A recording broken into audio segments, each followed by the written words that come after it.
Remember, people buy on emotion. You create the logical case first. I say to you, listen, Kodak earns $4 a share. The industry's trading at 20 times earnings right now. Do math. 4 times 20 is $80. Right now the stock is 42. Take the company. Let's look at the breakup value. Take it, break it up, sell it off in small chunks. The breakup value is $130 a share. Right now the stock is 42. Let me ask you a question, sir. What do you think is going to happen to the price of the stock after litigation sales and institutions come pouring back into the stock? Where do you think it's going to go? Well, obviously it's going high. I say, exactly. That's a logical case. You say, you get it, you do math, you do asset values. That's a logical case. Make that case, they'll say, let me call you back. They won't buy. But if you make that logical case to someone, and then after they're freed up. See, what happens is the logical brain is almost the bullshit detector. This doesn't make sense. It's looking for bullshit, right? Once you satisfy the logical brain, you then free them up to be moved emotionally. Everyone get that process? What you do is you need to ask for permission to ask questions. You say, let me ask you a couple of quick questions so I don't waste your time. A couple of quick questions so I can best serve you. You have a transition. You ask for permission to ask questions. You never just start asking questions. So you ask for permission. Right there. One of the most important things here is when you're actually going about this, you've got to be using a script for your questions. Don't just be making up your questions willy-nilly. Every single industry, I'm not sure what product you're selling, there's certain core things that you need to know about a client, okay? Make sure that your questions are well scripted out. I'm going to give you sample questions as part of the system. When you actually ask questions, you want to start off with big picture questions. You want to move from the general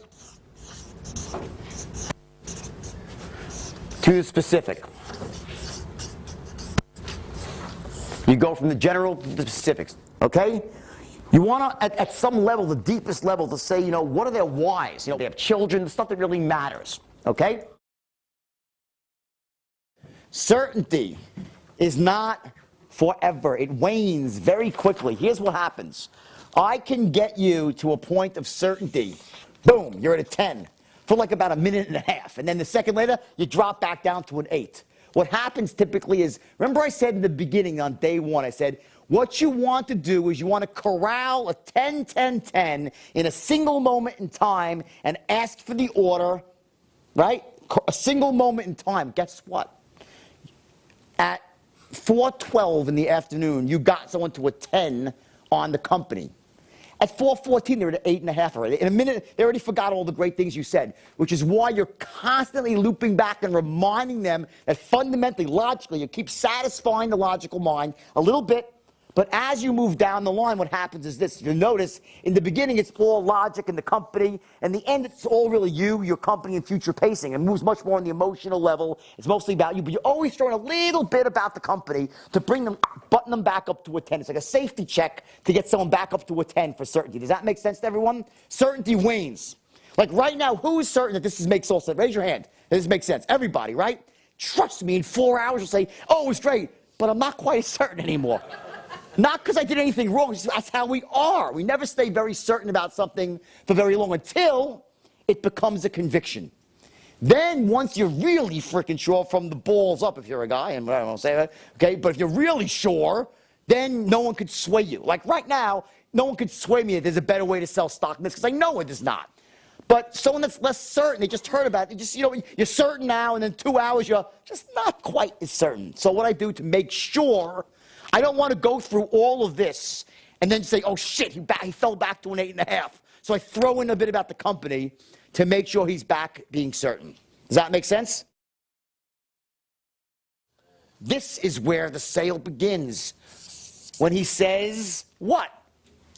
Let me think about it. Let me speak to my wife. Let me call you back. Let me check with my accountant. It's the wrong time of the year. The market sucks right now. It's Groundhog's Day. It's leap year. It's New Year's Eve. It's Christmas. It's tax time. God knows what. It's summertime. I'm going on vacation right now. I got to check with my partner. All the frickin' stalls in the world. What he won't say is, it's a good idea, Jordan. I don't trust you because you're a freaking scam because my mommy told me when I was 5 years old. Now, that's not coming out. And that's the truth.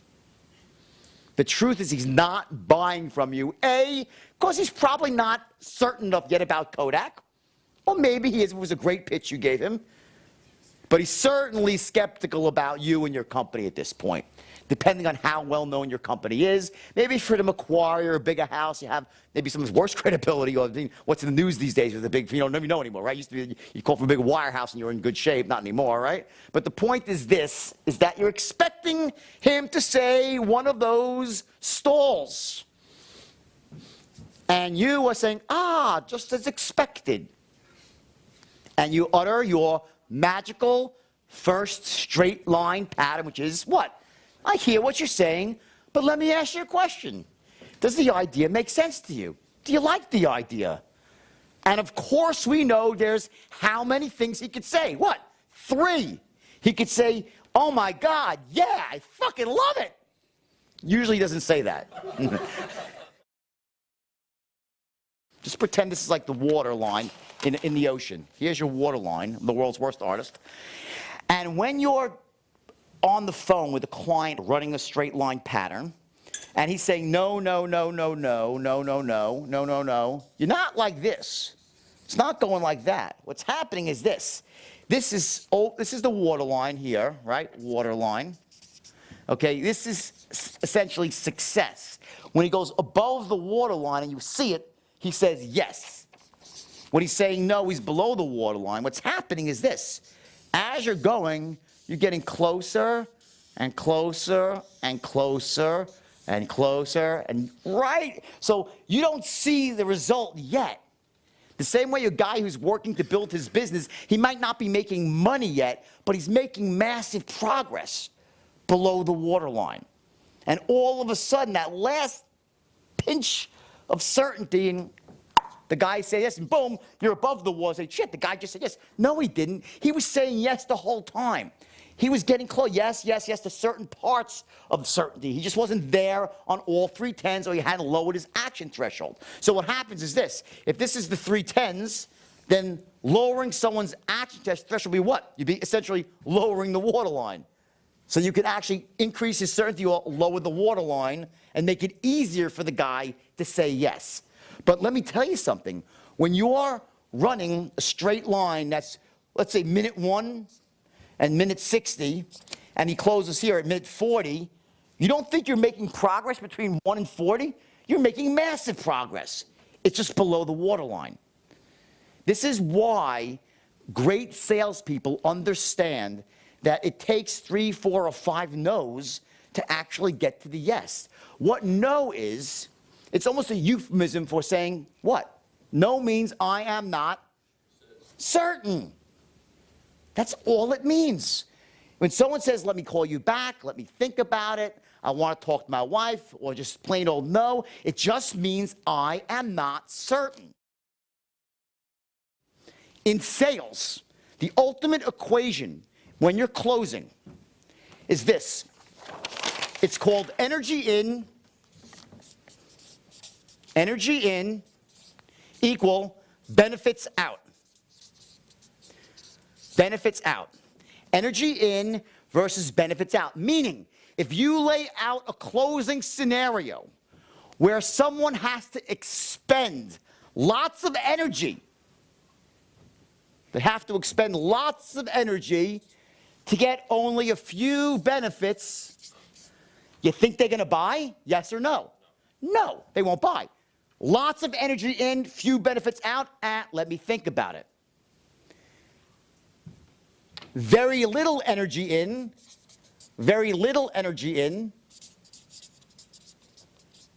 massive benefits out. Will they buy? They very well might. They'll tend to buy.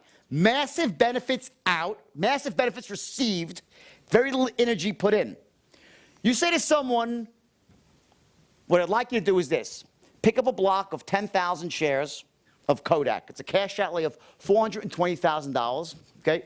You need to go down to your bank right now and wire the money. Then we'll open up an account. I'm going to send you the information. I need you to fill out the entire account form here tonight. You need to have it in typed please type it. Don't write, because I need to be very neat. I want you to type the account form up, please, and then put it in with a copy of your license. Also need your passport as well. And you can go down to the FedEx office and make sure it gets there by 5 o'clock and deliver that so it comes to you by 10:30. Open up the account, and believe me, you'll be very, very impressed. What do you say? Now, that's an exaggerated form of like the worst close ever, where you say, let me tell you how difficult it is to get started here. You have to fill out this long-winded account form. You got to make copies of all your personal details. I want you to go down to the bank, get a certified check, run to FedEx, drop it in the mailbox, run back home, and pick up that. And what's the worst? What's the most energy of all? That's a lot of energy, right? They got to run around and do shit. What's the most energy of all? 10,000 shares of Kodak. $420,000. What does that represent?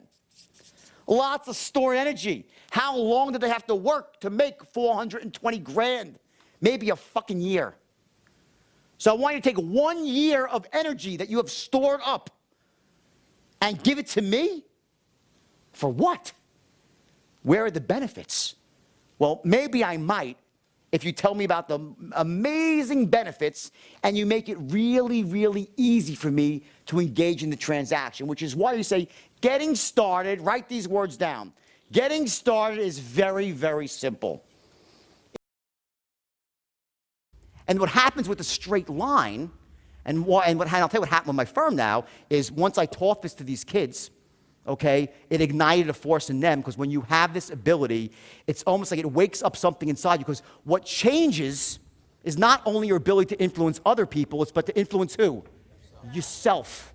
You start feeling completely different about yourself. And these kids went out there and they raised their standards. I would give meetings every single day. And I cracked their limiting beliefs. They would come in, their parents never told them to be rich, right? They thought they'd be working in 7-Eleven, these kids. I would say, the moment you walk through this door and you sit down behind this desk and you say the words I teach you, everything in the past falls off. You become as powerful as the most powerful CEO in America. If you pick up that phone, it's a weapon. You're a terrorist. And then I said, I went wild, okay? And I said some stuff I shouldn't have said. But the point is that the point is I'm a little bit older and wiser now, okay? But what I did is, the first thing I did is I cracked their limiting beliefs. And these kids went out there and achieved things, and I inserted what was called a motivation strategy, which I do now more elegantly, and I know it. I didn't unconsciously. I showed them how to motivate themselves using anchors like pain and pleasure. And we've all heard of that before, but I took it to a much higher level. I did it at a much higher level, and boom, it worked. Ultimately, the mistake I made was very simple, and I'll tell you what it was. The system was incredibly effective to the point where it's still, today, it's still used all over Wall Street. Every big firm uses a straight line. If you look at my wall on Facebook, everyone's a straight line, this, the whole thing. I didn't even want to teach it. When I first started going, I taught everything but the straight line, because I thought, oh, people they'll commit bad things with it. It's like, it was my own limiting belief. The system's beautiful and elegant. The problem is that I, myself, at the age of 26, became greedy. And that's it. At the heart of my problems, I would like to say it was drugs that made me do things that I went to jail for 22 months because I manipulated some stocks. And I deserve to go to jail for that, because I took this unbelievable, beautiful system that it works in any business, and I bastardized it by allowing them to use it to convince people to do shit they shouldn't do. My average income was 50, 60 million a year in my 20s. I could have made 30 million legitimately. 95% of what I did was strictly legit. It was the 5% that took me off the reservation, and I paid the ultimate price for it. The idea is that greed is not good, but the belief that Gordon Gekko inserted in me, my ass, when I saw he's on stage, greed is good. Remember the movie, right? Greed is good. I was like, fuck, greed is good. I thought that was true. It's not. It's ambition that's good. Greed doesn't cut through and clarify anything. Ambition cuts through. Ambition clarifies. To have a vision for a better future, not just for you, for your family, for the people you love. That's what I was missing. So I took the system that I just made as much as I could, as quick as I could, and I paid the price. Ultimately, I'm fortunate. I wrote a book. I got lucky. I wrote this book, and it got picked up all over the world. And DiCaprio's, oh, great, great, great, great, great. My point is this, okay, is that if you can look at my life in any way, I want you to be able to pick up the great stuff from it, and this stuff which is amazing, but learn from the bad too. Is that when you develop this power, and you really, and you can do this stuff and really use it, only use it to help people get the things they need and to make decisions they should be making. Don't go off the reservation.